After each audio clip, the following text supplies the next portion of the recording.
मैंने नारा लगाया था प्रधानमंत्री जी के सामने कि मोदी अडानी भाई भाई देश बेच के खाई मलाई।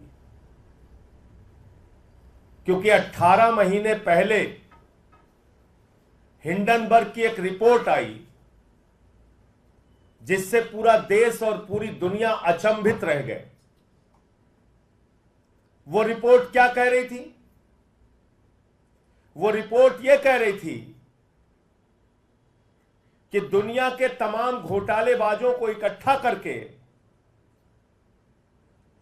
भारत से मनी लॉन्ड्रिंग करके अडानी ने हजारों करोड़ रुपए मॉरिशस में फर्जी कंपनियां बना के चैन चुंग लिंग, नासिर अली, इन लोगों के माध्यम से फर्जी कंपनियां बना के हजारों करोड़ रुपए लगाया और उन्हीं कंपनियों के जरिए गौतम अडानी का भाई विनोद अडानी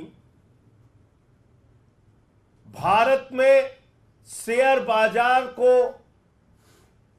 बढ़ाने के लिए, अपने कंपनियों के शेयर को बढ़ाने के लिए, अपने कंपनियों के शेयर को ओवर वैल्यू करने के लिए, यानी वास्तविक वैल्यू शेयर की उतनी नहीं है, उसमें फर्जी कंपनियां बना के विदेशों से पैसा लगाया गया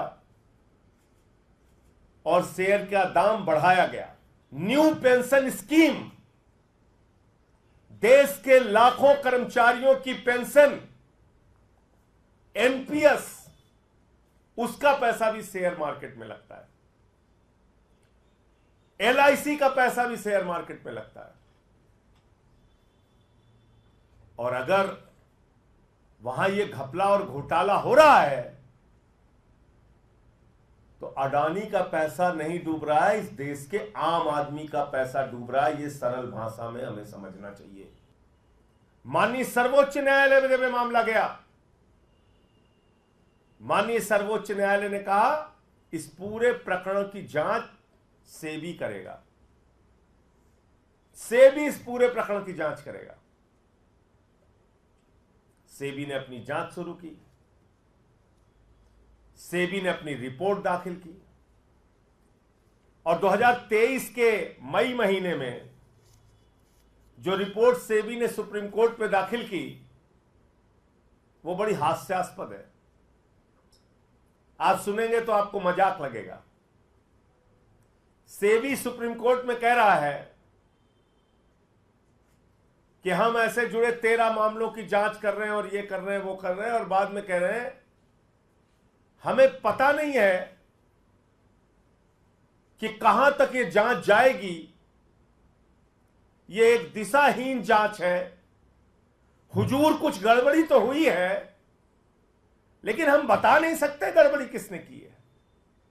क्या करिए सीबी सुप्रीम कोर्ट में, हुजूर कुछ गड़बड़ी तो हुई है, किसने गड़बड़ी की है, क्या गड़बड़ी की है, यह हम बता नहीं सकते, और यह जांच दिशाहीन है, अंतहीन है, किस ओर जाएगी, कब तक चलेगी, यह हमें पता नहीं।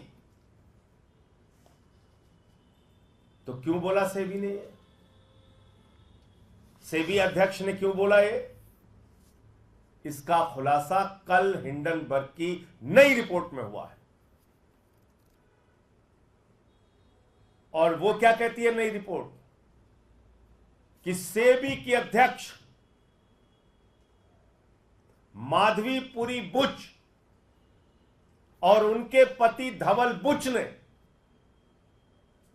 लगभग $10 मिलियन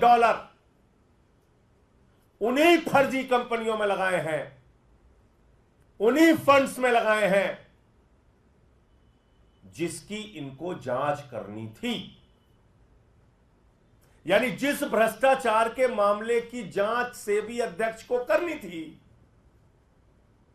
वहीं पर इनका पैसा लगा हुआ है, वहीं पे इनका इन्वेस्टमेंट हुआ है लगभग $10 मिलियन। और ये एक विसिल ब्लोअर के माध्यम से इस बात का खुलासा हुआ। आप मुझे बताइए, जिन कंपनियों के, जिनके भ्रष्टाचार के, जिन मामलों की जांच स्वयं सेबी को करनी थी, अगर सुप्रीम कोर्ट ने कहा कि आप जांच करेंगे इसकी, तो माधवी बुच ने क्यों नहीं बताया कि हुजूर मैं जांच नहीं कर सकती क्योंकि हमारा मामला, हमारा पैसा तो और हमारे पति का पैसा तो खुद ही इन फंड्स के ऊपर लगा हुआ है,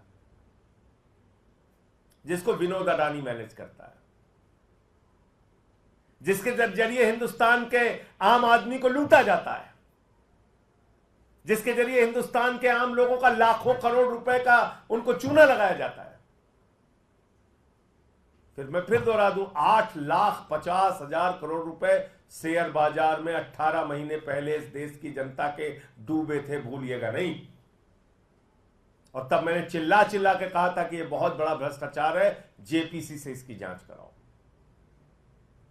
और तब मेरी एक नहीं सुनी गई, बल्कि उल्टा मोदी जी ने उठा के हमको जेल में भेज दिया।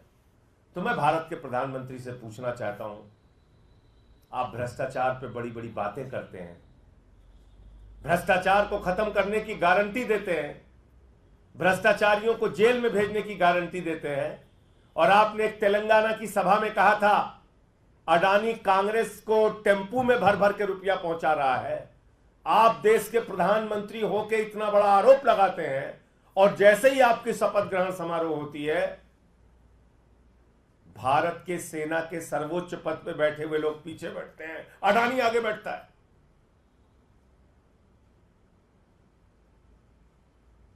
यह आपकी असलियत है प्रधानमंत्री जी। इसलिए अडानी का घोटाला, यह अडानी का घोटाला नहीं है, यह भारत के प्रधानमंत्री नरेंद्र मोदी का घोटाला है, यह भारतीय जनता पार्टी का घोटाला है, जिसने पूरा देश अपने दोस्त के हवाले कर दिया।